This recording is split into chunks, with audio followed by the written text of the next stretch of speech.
നമസ്കാരം. News globe ടിവിയിലേക്ക് എല്ലാ പ്രേക്ഷകർക്കും സ്വാഗതം. രാഷ്ട്രീയത്തിലേക്ക് വരുന്ന സിനിമാക്കാരുടെ എണ്ണം നമ്മുടെ നാട്ടിൽ കുറവല്ല. ഇതിൽ പച്ചപിടിക്കാതെ പോയത് കേരളത്തിൽ മാത്രമാണ്. കേരളത്തിൽ ഒരുപാട് സിനിമാക്കാർ രാഷ്ട്രീയത്തിലേക്ക് വന്നു. അതിൽ പ്രധാനികളൊക്കെ ആയിരുന്നു. ആദ്യം പ്രേം നസീറാണ് രംഗത്തിറങ്ങിയത്.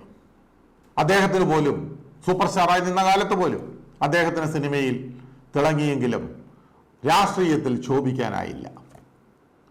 ഒരു NTR രാഷ്ട്രീയമൊക്കെ കേരളത്തിൽ കൊണ്ടുവരാം എന്ന് പ്രതീക്ഷിച്ചാണ് ശ്രീ പ്രേം നസീറുമൊക്കെ അന്ന് ഇലക്ഷനെ നേരിട്ടതും അന്ന് വളരെ ശക്തമായി രാഷ്ട്രീയത്തിൽ ഇറങ്ങിയതും. പക്ഷേ തോറ്റു തുന്നം പാടുകയാണ് ഉണ്ടായത്. അതിനുശേഷം കുറേയധികം ആളുകൾ വന്നു. KB ഗണേഷ് കുമാർ, പക്ഷെ അത് അച്ഛൻ്റെ പാരമ്പര്യമായിരുന്നു. അച്ഛൻ മന്ത്രിയും അതേപോലെ ദീർഘകാലം കൊട്ടാരക്കരയിൽ MLA ഒക്കെ ആയിരുന്ന ആളായിരുന്നു. സ്വന്തമായി രാഷ്ട്രീയ പാർട്ടിയുണ്ട്. ആ തണൽ വന്ന ഗണേഷ് കുമാർ MLA ആയും മന്ത്രിയായും ഒക്കെ തിളങ്ങി. പിന്നീട് മുകേഷ് വന്നു, MLA ആയി. ദേവൻ വന്നു, എങ്ങും ചെന്നെത്താതെ പോയി. ഇപ്പോ BJPയിൽ ചേക്കേറിയിട്ടുണ്ട്. ഭീമൻ രഘു വന്നു. ഭീമൻ രഘു ആദ്യം BJPയിലായിരുന്നു. BJPക്ക് വേണ്ടി മോദിയുടെ പടമുള്ള ഉടുപ്പൊക്കെ ഇട്ട് ഇലക്ഷനെയൊക്കെ ഫേസ് ചെയ്തു. പക്ഷേ ഏറ്റവും പിന്നിലായി അന്ന് BJP. അതിനുശേഷം CPMൽ ചേർന്നു. CPMൽ ചേർന്നപ്പോൾ AK ജിസന്റെ മുമ്പിൽ പോയി കൊടി പിടിച്ചതും പാട്ടുപാടിയതും പിണറായി വിജയൻ സംസാരിക്കുമ്പോൾ ഒറ്റക്കാലിൽ കൊക്കു നിൽക്കുന്നത് പോലെ കണ്ണിമ ചെമ്മാതെ മണിക്കൂറുകളോളം ഓഡിയൻസിന് മുമ്പിൽ എഴുന്നേറ്റ് നിന്നതുമൊക്കെ നാം ഒരുപാട് കണ്ടു കഴിഞ്ഞതാണ്. ഇപ്പോ തമിഴ് രാഷ്ട്രീയമാണ് വിഷയം. തമിഴ് രാഷ്ട്രീയത്തിൽ 1984 SA ചന്ദ്രശേഖർ എന്ന പ്രഗത്ഭനായ സംവിധായകന്റെ മകൻ വിജയ്, അദ്ദേഹത്തിന്റെ തന്നെ ഒരു ചിത്രത്തിലൂടെ തമിഴ് സിനിമാ ഇൻഡസ്ട്രിയിലേക്ക് കടന്നു വന്നു. അവസാനം ഇളയ ദളപതി വരെ ആയ ആളാണ് വിജയ്. എല്ലാവർക്കും അറിയാം. വിജയുടെ സിനിമകളൊക്കെ ഒരുപാട് സൂപ്പർ ഹിറ്റുകളായി. 100 കോടി ശമ്പളം വരെ വാങ്ങിക്കുന്ന നിലയിലേക്ക് വിജയ് ഉയർന്നു.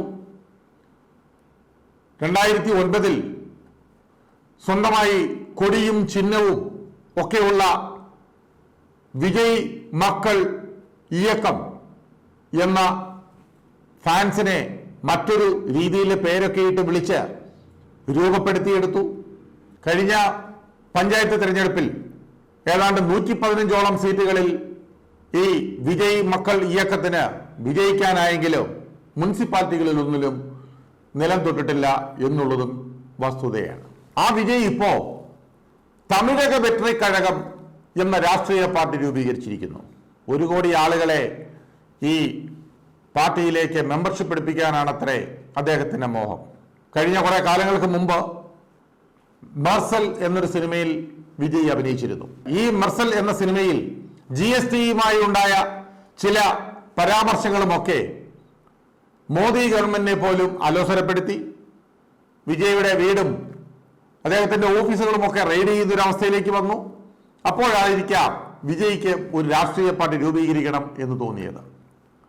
DMKയും AIDMKയും ഒക്കെ ആധിപത്യം സ്ഥാപിച്ചിരുന്ന തമിഴകത്ത് വിജയകാന്ത് എന്ന് പറഞ്ഞ നടൻ രാഷ്ട്രീയ പാർട്ടി രൂപീകരിച്ചിരുന്നു.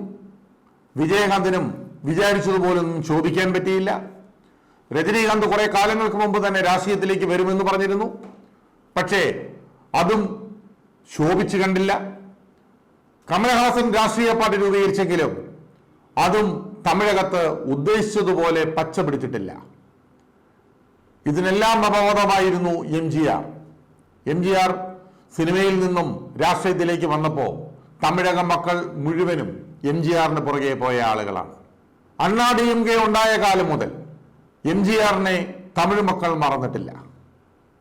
ഇപ്പോഴും MGR എന്ന് വെച്ചാൽ തമിഴ്നാട്ടിലും തമിഴ്നാട്ടിലെ ജനങ്ങൾക്കും ജീവന്റെ ഒരു ഭാഗമാണ്.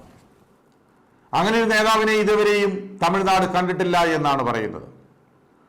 അങ്ങനെ സിനിമയിൽ നിന്ന് തന്നെ വന്ന കരുണാനിധിയും സിനിമയിൽ നിന്ന് വന്ന ജയലളിതയ്ക്കുമൊക്കെ തമിഴ്നാട് രാഷ്ട്രീയം ഒരുപാട് വഴങ്ങിയിട്ടുണ്ടെങ്കിലും ഈ അടുത്ത കാലത്തായി തമിഴ് സിനിമയിൽ നിന്ന് രാഷ്ട്രീയത്തിലേക്ക് വന്ന നേതാക്കളൊന്നും പച്ച പിടിച്ചിട്ടില്ല എന്നുള്ള കാര്യം ഉറപ്പാണ്. ആ സ്ഥാനത്താണ് വിജയ് അടുത്ത ഒരു സിനിമയോടുകൂടി ഞാൻ സിനിമാഭിനയം നിർത്തുന്നു, മുഴുവൻ സമയവും രാഷ്ട്രീയത്തിലേക്ക് ഇറങ്ങുന്നു എന്നുള്ള രീതിയിൽ രാഷ്ട്രീയത്തിലേക്ക് ഇറങ്ങുന്നത്. ഇനിയുള്ള നാളുകൾ ഇളയ ദളപതിയെ സ്റ്റേജുകളിലും അതേപോലെ വഴിവെക്കലിലുള്ള കൂറ്റൻ പ്രകടനങ്ങളിലുമൊക്കെ കാണാൻ കഴിയും എന്നുള്ള ആ പ്രതീക്ഷയിലും ആകാംക്ഷയിലുമൊക്കെയാണ് തമിഴ്നാട്ടിലെ ജനങ്ങൾ. അത് എത്രത്തോളം തമിഴ്നാട്ടിലെ രാഷ്ട്രീയത്തെ സ്വാധീനിക്കും എന്നുള്ളത് കണ്ടു തന്നെ അറിയേണ്ട ചില കാര്യങ്ങളുമാണ്.